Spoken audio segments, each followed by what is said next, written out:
Today we go for a hike in the Oregonian woods and watch our back for the sound of a noisy ghost. Was he there? Was he there? And then we travel to Brazil to look at the story of a group of warriors who went toe-to-toe with a one-eyed alien. And then that alien started sleeping with their women. Today on Dead Rabbit Radio.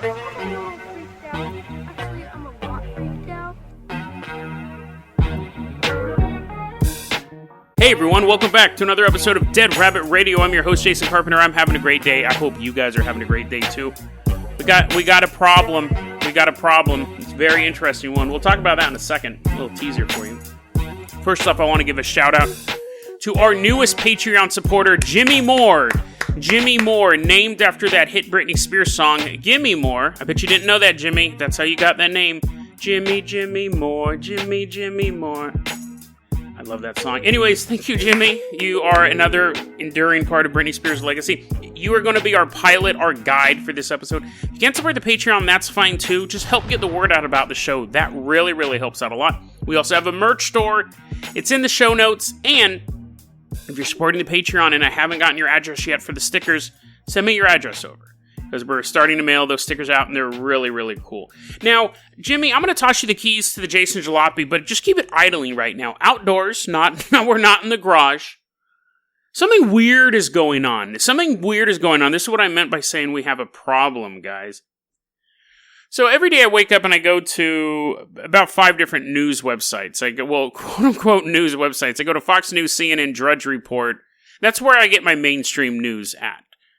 And Drudge Report always has some weird tabloid headlines and stuff like that. So I got that. And then I'll go to the Export and I'll go to Reddit. Between all of those combined, I usually get about 4 to 8 leads. I may not fully investigate any of those stories. There may be a story that's so intriguing I'm recording that day. You can go either way. What's super weird is in the past 5 or 6 days, I have gotten almost no news stories at all across all those formats at all. The last story I got actually was from Reddit. We're going to cover it Friday. It's a mind blower. I never, ever heard of this story before. It's absolutely jaw-droppingly nuts. Almost got no engagement on Reddit. Vito Scaletta sent me a story last night. I don't think I'm going to do a full story on it, but I wanted to give him a mention because it's fairly intriguing. I guess this was on the Export, the video game Carnival.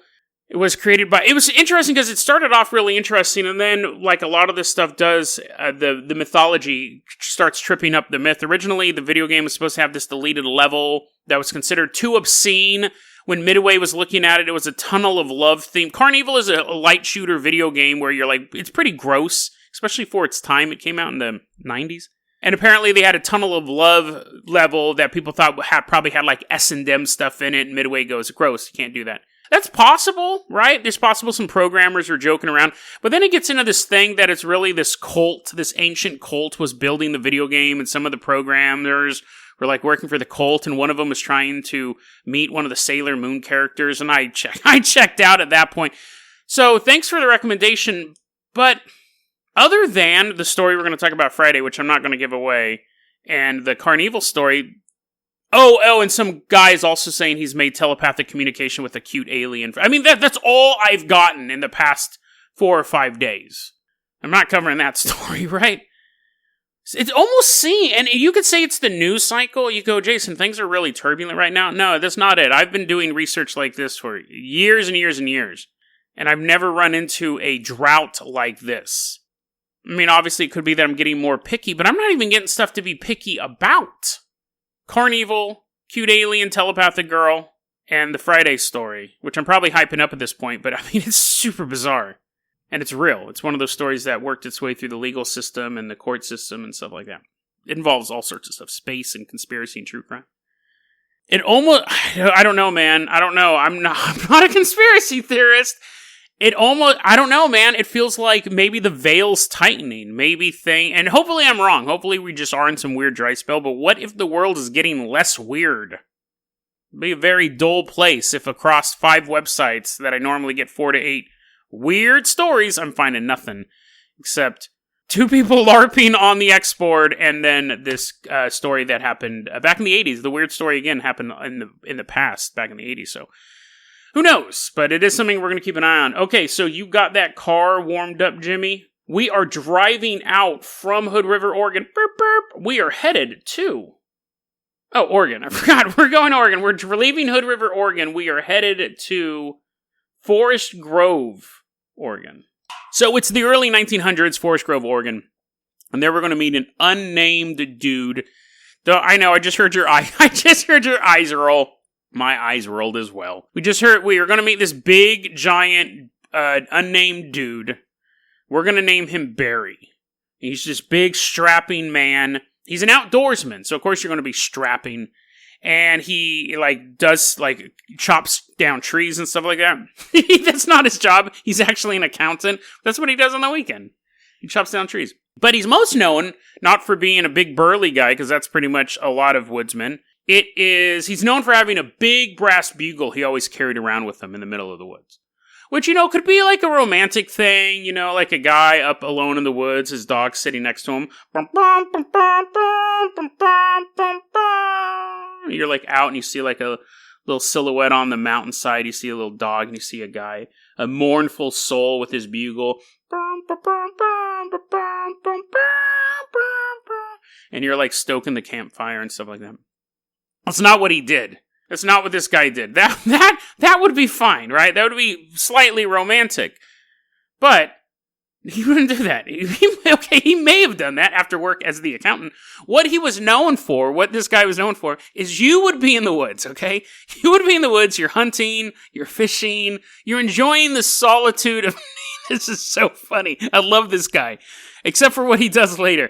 You would enjoy the solitude of nature. You go out to woods to find some peace. This guy would creep up behind you with his big bugle, get as close as he could, and go, and totally freak you out, right? You've been in the woods. You've been alone for 2 hours at this point. Just a little fishing rod.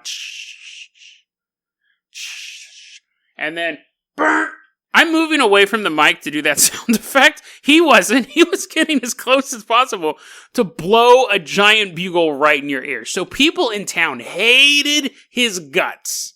They absolutely hated him. So when he was found murdered, or more specifically, when he was found killed later on, I don't think there was a really big obituary written for this guy. Assuming he's real. Now again, before I finish the story, we're going to put our skeptic hats on because we're going to take it off in a second. This is a local legend. The fact that we don't have an exact time period or the name of the guy makes it very suspicious this guy may have never existed. But in Forest Grove, this is a local legend. People do believe this is real, while others may just poo-poo the whole thing. Burn that skeptic hat, because now we're going to get into the fun stuff. So anyways, this dude's body is found dead. Now, the story is that they find him, and next to him, they find a dead mountain lion. And this dude was totally, all gashed up and stuff. Oh, no! The dramatic reenactment. No, my face! Oh, no, not my arm! Oh, no, my other arm! And he's getting eaten up by this dude, this mountain lion. But at the same time, he's using this brass bugle. It's so heavy, he's just bashing in this mountain lion's skull. So they basically both kill each other, and their blood pools together into one big puddle. And that's the end. I mean, that's interesting, right? A practical joker getting killed by a mountain lion. Maybe he tried surprising him. Maybe the hunter became the hunted. But what makes this story unique is that it is one of the very few times that a ghost kills a person. What? You haven't even gotten to the ghost part yet. So, what happens is they start finding people in the woods with their heads bashed in. What? What's going on? The detective comes out there, he's shining the they don't have flashlights. The detective comes out there, he's holding a candle. He's dropping wax all over the crime scene. He's covering up all the fingerprints. It appears that this man has had his face caved in, and according to all my experience being a forensic scientist and a band leader, I can tell that this injury is caused by a large brass bugle. Does anyone in town know anyone who has a large brass bugle? What? Well, Barry used to. Well, let's get him. Barry's been dead for 2 years, detective. Huh? You like that? Theater of the mind, folks. Bet you pictured that perfectly. People are starting to get found in the woods with their heads bashed in with the bugle. Now, it's funny, I was telling Sabine this story, and I was like, yeah, and this ghost killed a bunch of people, and she's like, oh, okay. I was like, that's super rare. It's incredibly rare to come across a story where a ghost is killing people. In my experience, like off the top of my head, I know of 2. And I've been researching this stuff for decades. 2 actual a ghost killing people. We've had stories of like Freddy Krueger is based on a demon in Hmong culture. That's a demon. We've had stories about, I actually have an upcoming story about a village that was getting killed by a spirit, but that was like a haunting curse. As far as a human dying and the ghost coming back and killing people, extremely rare. Off the top of my head, I can think of 2. Lucky Boy Mine, which we covered that a long time ago. We just did a repeat of that. And this story is very, very rare. And it's funny because Sabine was surprised because in the movies, it's super common. A ghost is killing people.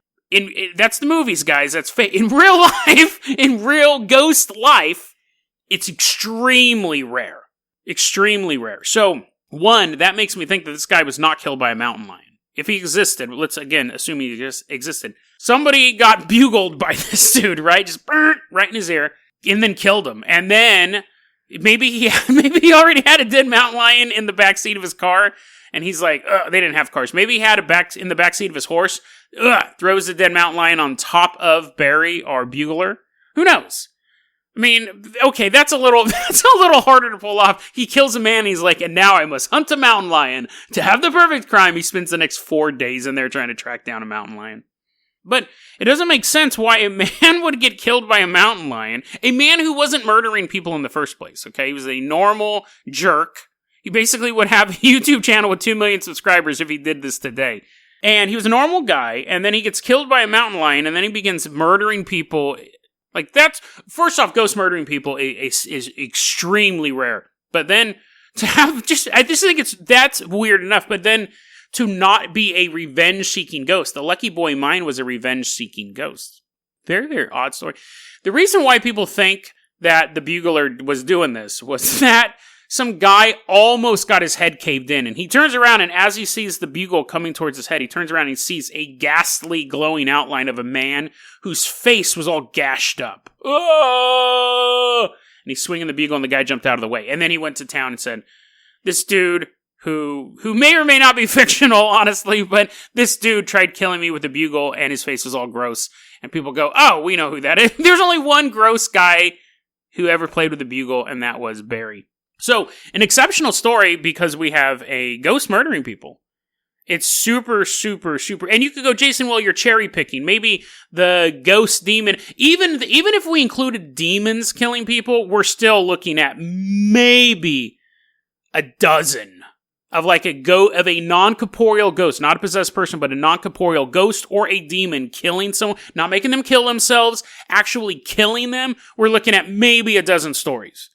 It's incredibly, incredibly rare. So basically, moral of the story is, don't go to Forest Grove, Oregon. Apparently, their sky is making weird sounds. Their ghosts can do the impossible. People still think this guy's out there. This guy's still out there, playing that lonely bugle. I'm actually thinking about visiting some of these haunted places in Oregon. If you guys know how much I despise traveling, you guys would be like, oh, I'd go there all the time. I don't like going any place I can't walk back home from.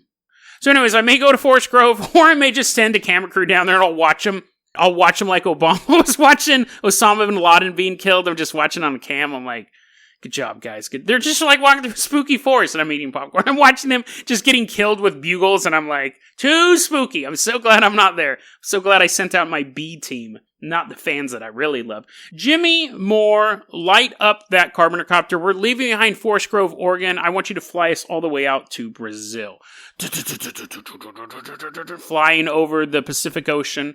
We're headed out to that emerald country. I don't know. The country with a bunch of trees. It's the only country with a bunch of trees. We're flying out there. Now, most of this information, really all of it, I got from a very well-written post on Above Top Secret is a website. It was written by someone named Focharoka. So I want to give a tip of the hat to that, a tip of the space helmet to you. Thank you so much for doing all this research. Now, I did find a couple of other mentions of this. It wasn't a fictional story, but for the most part, because of the age of the story and because of the language barrier, you don't find a lot of stuff. Like, when people send me stuff from Mexico and Brazil, I really love to read it, or really any country. I get stuff. But I was getting a lot of stuff from Fabio from Italy. there is that language barrier. It makes it a little bit harder. And actually, I can run a translate on it, just there's not a lot of resources on it to begin with. It hasn't really got into the paranormal world. We're going to go out to the Serapukatoti Mountain. Now, everything used to be sepia tone, and now it's all lush green jungles and stuff like that. But this story still takes place fairly recently, in the past 100, 150 years. So this story takes place in old-timey Brazil. There's a tribe known as the Bengokri tribe. So they're walking around and stuff. They can do other stuff. They can also sit and sleep, but they're a nomadic tribe. So they go where the food goes. So they got their arrows and they're looking and they see like this gazelle standing there and they go to shoot it and it moves. And then they go to shoot it and it moves again. They go to shoot it and it moves again. And the next thing they know, they're 400 miles away and they finally kill it. And they're like, all right, where do we cook it at? And they're like, oh man, we left the fire. We left the fire all the way back there. So they got to set up a new fire. And then the next day they see a gazelle walking. They're like, this time we're going to kill it right here. And then they end up in another country. They end up camping near this Serapukatoti mountain in Brazil. So they're sitting there, they're eating their gazelle, which I don't actually even think exists in Brazil, right? They're eating a tapir or something, right? Originally, they were hunting a gazelle in Africa, and then they chased it across the ocean. It's all swimming. They're swimming after it. They end up in Brazil. So they're eating a tapir. They're eating a big old boa constrictor, whatever's down there. And they see mist all around the mountain. And you're like, Jason, that's pretty normal. But this was cursed mist. See, at this mountain, they would often see like weird lights and like the mist seemed especially cursed. They're like, don't go to the mountain. That mountain's spooky. Like we can hang out down here. We can eat all the animals we want. But don't go to the mountain. But they are camping near the mountain. They see the mist. And then one time they see a light fly out of the dark night sky through the mist, and then pop, crash somewhere near the foot of the mountain. So they go, we better go investigate that tomorrow morning, right? Like, let's not rush to go out there right now. What they used to describe it as was a flying canoe. So the next morning, they get the warriors, and they wake up. They get the actual street gang, the warriors. They fly them out from New York City. They get the warriors of the tribe, and they're like, wake up. You got to go check out that big old flying canoe. And they're like, oh, yeah, I forgot about that. The warrior was hoping everyone else forgot about it because he's super scared. He's like, oh, yeah, no, I'm pretty sure it's nothing. I think I saw that last week. It's no big deal. It happens all the time. Anyways, the warriors, the super scared warriors, go out to where it's at, and they see a man. Not a man, a humanoid thing kind of walking around where the canoe had crashed. And they're like, oh, that's weird. They see this guy walking around, right? And he's like big and puffy. He's like a big puffy dude walking around. And he turns and he looks at the warriors. And he has just one giant eyeball on his face. And the warriors kind of, First they just thought he was like a puffy albino dude. But now they realize he's an alien. So they start shooting arrows at him. That's their first instinct because this is an outsider. This is an invader. And the guy doesn't even flinch. Arrows are just going poink, poink. Poink, poink, bouncing off of him. One eye just staring at him. And then the dude, this alien guy, has this big old stick, and he points it at a rock, and the rock disappears. So the warriors kind of look at each other at this point. Now, they can't run away. This is the reason they exist. They have to protect their tribe. They've been trained their entire life for combat. They get another volley of arrows. They're shooting arrows. Plink, plink. Plink, plink, plink, shoot him in the eye, shoot him in the eye, someone says. Plink, plink, doesn't matter. He points the staff at a tree. Poof! Tree disintegrates. One of the warriors pulls out his club, runs up, starts beating the guy, beating the alien up. Alien just shrugs the dude off. He points his wand at one of the tribe members. He passes out, just falls to the ground. He points at another one. Arrows are still bouncing off this dude. Bing, bing, bing, bing. He points at another one. That guy passes out too. At this point, the warriors are like, okay, I need to get a new profession. I wonder if I can still get into that hunter-gatherer thing I've been hearing about. They grab their fallen comrades. They take off into the jungle, and they look behind and they see this one-eyed monster just kind of standing there. Not that one-eyed monster. Don't be perverted. They see it standing there. And from that time on, people are like, okay, remember how we said, like, the mountain was cursed and all that, like, mist and stuff? It's 100% cursed now. There's a one-eyed monster there that he's shooting you with stuff. Again, don't be dirty. He's shooting you with stuff, and he's making you fall asleep, and just stay away from that mountain. Everyone's like, what? So, people just kind of avoided that area. And since it's a nomadic tribe, it wasn't a huge issue. They're still kind of moving around the area. A couple years later, some people are hanging out. They go to the laundromat, aka the lake, to do their laundry. And someone sees this giant dude just skinny dipping. And they're like, what? And then they sit there and they watch for a while. And then 20 minutes later, they're still watching. Someone's like, hey, Aniko, are you done doing the laundry yet? And she's like, yeah, almost. I'm almost there. She's still watching this guy just swim around naked. And then after she's gotten a good eyeful or two, she goes back to the village. She's smoking a cigarette. She goes, you guys won't believe what I saw. There's this giant naked dude, skinny dipping, and all the girls are like, and the shaman's like, no, you crazy girls. Let's send the warriors out. And the warriors are like, yeah, we want to see it too. So anyways, the warriors go out, and there's this giant naked guy swimming in this lake. And he turns around and he goes, hey guys, how you doing?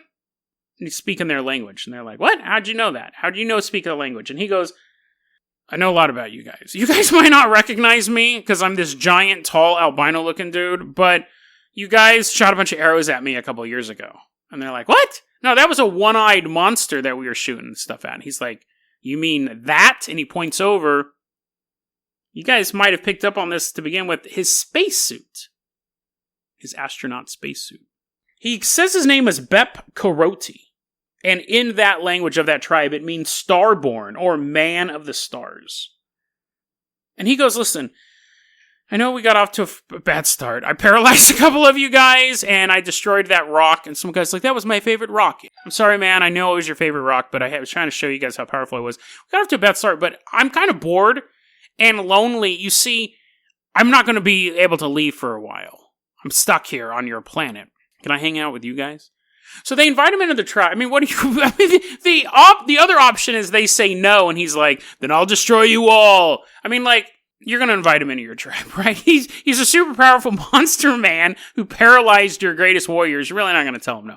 So he comes to the tribe. He starts hanging out. Now, we have this weird classic tale where he's hanging out of the tribe, and there's a young maiden watching him. He has clothes on at this point, I'm assuming. I don't think he was naked the whole time. There's this young maiden kind of checking him out, and he's sitting there, and he's eating dinner, and he's like, oh, this is really good. And she's, waiting him. She's, giving him little, doe-eyed eye look things and stuff like that. You can obviously tell I'm a romantic at heart. And then there's, a scene where there's, a full moon, and there's bugle music playing in the distance, and he's like, I've loved you ever since I came to your planet. And she's like, oh, and she's starting to swoon. And then we cut to Take Your Breath Away, musical montage of them banging in a hut. And then they're married. He ends up, the long story short is, he ends up marrying this native girl, and she gives birth to 2 kids of his, a boy and a girl. And then he's there long enough to not only have made a peace treaty with the locals, but bang a woman, raise 2 kids, and become a grandpa. His daughter has a kid. So they've been chilling here for a while, and his daughter's name was Cobb. So, I mean, that's just a weird name. Maybe it's a normal name in that community, but I don't think so. It could be wrong. That could be the most racist thing I've ever said on the show. They're like, what?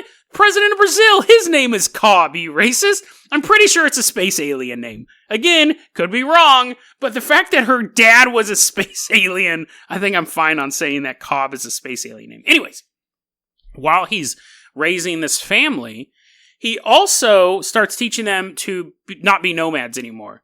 They're go to hunt the gazelle. And he's like, no. Not only is that animal not indigenous to this continent, but you don't have to do that anymore. I'm going to show you how you can build a civilization in one place. And I'm going to make your weapons better. I'm going to train your warriors to be better. And then there's a montage of him training the warriors. They're punching sides of gazelle flesh. They invent stairs, and then they're running up them. And Bep is sitting there with his little timer. Click. Yeah, good job. It's a sundial. They have to run until it goes from 1 to 2 p.m. Everyone's training. He teaches them how to build a better society. And then, so everything's going great. He's met the love of his life. He's having kids. He's training these people to become much better fighters. He's training them to become a more cohesive civilization. So one day, everything's going great, right? He's building up their society. He has grandkids, for crying out loud. One day he goes out on a hunt. He's showing the hunters how to do this stuff. He's like, this is how you do it. You don't have to track them across 2 continents. You can do this. Arrow goes right through the tapir's neck. Great job, Bep. Thanks for showing us that. Bep? Bep? Bep is gone. Where did he go? I don't know. Where did he go? The hunters get back to the village, and everyone in the village is like, dude, get ready. We think something bad's going to happen. And what happened? Well, Bep came back here, and he painted his family black. So that's just weird. That's just weird, right? That's very, very uncommon that someone's going to come back, paint their family any color, really, and be having a good day. But he paints them black, and he locks them in the hut. And as they're telling the hunters this, they notice Bep, he's walking out from behind the hut wearing his astronaut suit. Which everyone in town knows full well is arrow-proof, and spear-proof, and club-proof. And he walks into the center of the village, and he starts going, okay, guys, who's going to fight me? I am taking control of this village unless one of you guys stops me. We're like, you're a space alien who's indestructible and you have magical powers. We're not going to fight. He then, because no one will fight him, he starts setting the forest on fire. He's like, who's going to fight me? Who's going to fight me? And people are like, Bep, no one's going to fight you, right? First off, there's a raging forest fire behind you, and I'm pretty sure your family's in a thatched hut, so not a great planning on that one. But secondly, bro, we're not going to fight you. What's going on? And Bep says, that's it. That's it. I'm out of here. And he walks out of the village. Flaming forest fire, leaving his family painted black in the hut. He walks out of the village, and they watch him. I don't know how they saw this part. This part, I mean, unless Inspector Gadget has his telescopic eyes, they watch him walk all the way to the mountain. And at that point, a beam shines on the family's hut. People run into the hut. At this point, I'm assuming they've put out the fire. Otherwise, everyone's been burned to death. But they run into the hut, they open the door. His family's gone, and they see the flying canoe fly through space. But his family being gone isn't entirely accurate, because his daughter, his son-in-law, and his grandchild are still left there.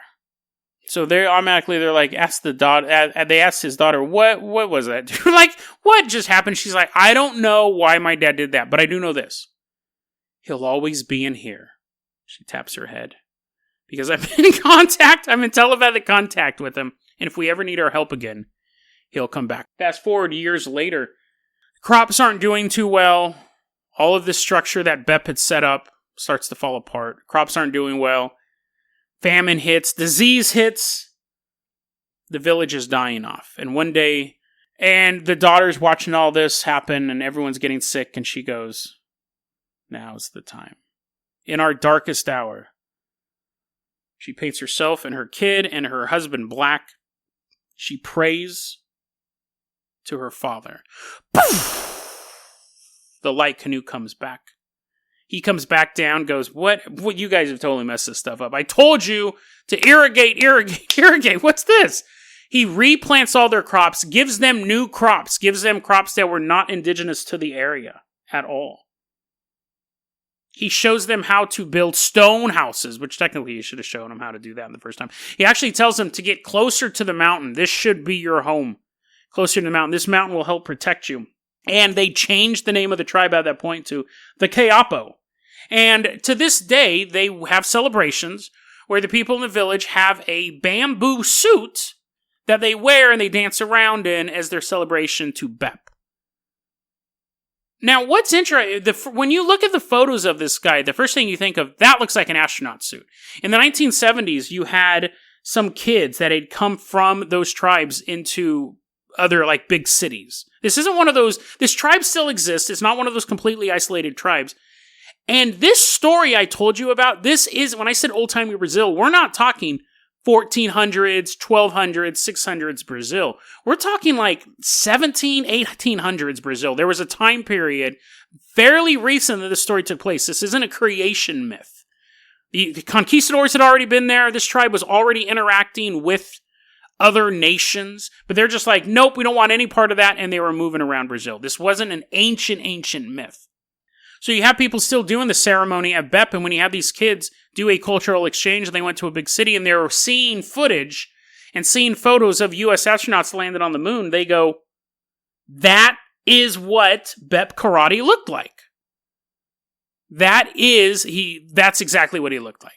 That was the description. That one eye is basically the giant glass visor, which is how you, if you're calling stuff flying canoes, if you saw a astronaut turn around and look at you, it would look like a giant eyeball.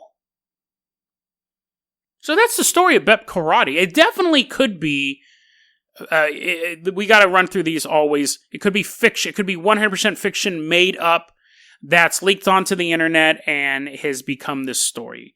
It's definitely possible. 2, it could be made up at the time. It could be a legend that was made up by the tribe to explain certain things. Someone's like, where'd you get those beet seeds at? And he's like, let me tell you a story. Let me tell you a really long, complicated story about an alien coming down and having kids and stuff like that.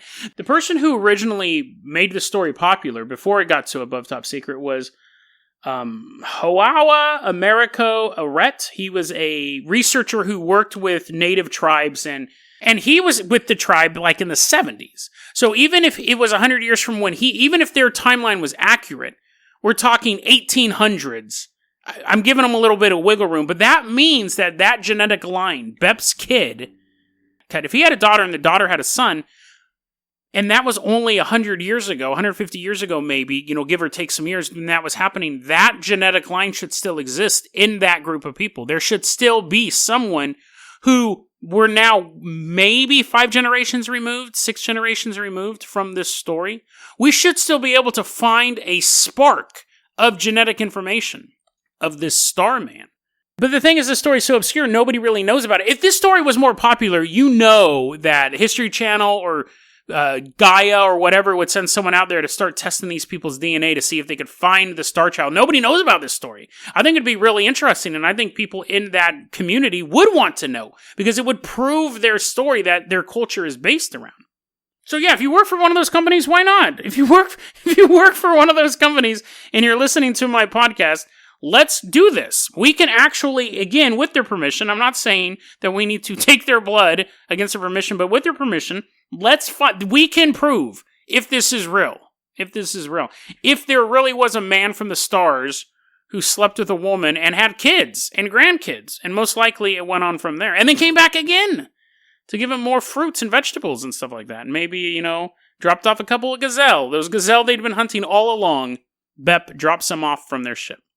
So if you're ever driving through the middle of nowhere and you happen to see a spaceship crash in the distance, you will want to check it out. I think we all would want to check it out. I would check it out via webcam. But if you drive off towards the crash site to see if there really is a crash ship there, just make sure that you're not traveling with any attractive women. Or if you're an attractive woman yourself, just be prepared. Because the alien that crashed in the ship may not just be an indestructible warrior. He may also be a man looking for the love of his life. I mean, ladies, could you do worse than an alien who can make stuff disappear? But guys, be careful, because you're hunting with your girl and she sees this giant naked dude walking around. No matter how much you swing your club, it doesn't work. This other guy bounces off this other dude. Don't blame me when she leaves you. I'm telling you right now, if you want to keep your girlfriend, don't go towards the crashed UFO. But if you're a girl and you're looking for love, you should just keep heading out to that crash site till you approach the radioactive debris. Nah, that's not dangerous. That's just the glow of romance. DeadRabbitRadio@gmail.com is going to be our email address. You can also hit us up at Facebook.com/DeadRabbitRadio. Twitter is @DeadRabbitRadio. And Dead Rabbit Radio is the daily paranormal, conspiracy, and true crime podcast. You don't have to listen to it every day, but I'm glad you listened to it today. Have a great one, guys.